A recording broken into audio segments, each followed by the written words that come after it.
President Biden will be in Denver tomorrow to talk up his Build Back Better plan. And for the president, building back better means spending billions to steer the country away from fossil fuels and towards sustainability.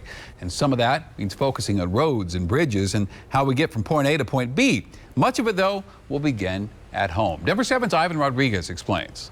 President Biden says his $2 trillion Build Back Better plan consists of investments in different industries in order to tackle climate change and boost the economy. One of them is an ambitious goal of building 1.5 million sustainable homes and housing units across the country. I mean, it's a huge plan. Stephen Weiler, a professor at CSU's economics department, says for Colorado, these new sustainable housing units could help the state by creating more jobs, but it will only benefit families if the homes are affordable. I think what needs to be concentrated on is more apartments and smaller buildings that can accommodate people with lesser means.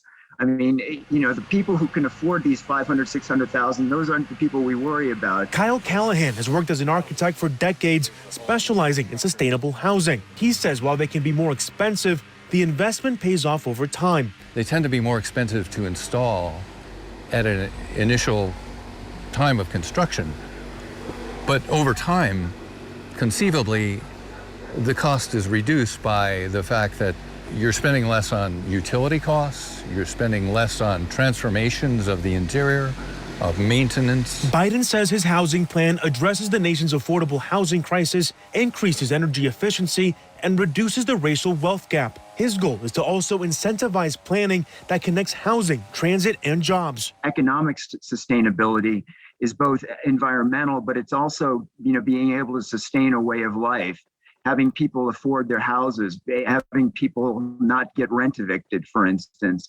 and having people have secure jobs and at a decent pay. For the president, this pricey investment guarantees America's future. But for millions of Americans, they hope it's not too good to be true. Ivan Rodriguez, Denver 7. And President Biden is scheduled to touch down at DIA at 1 o'clock tomorrow. From there, he'll travel to the National Renewable Energy Lab in Golden, where he will deliver remarks before then heading back to the airport. The whole thing should take about 4 hours.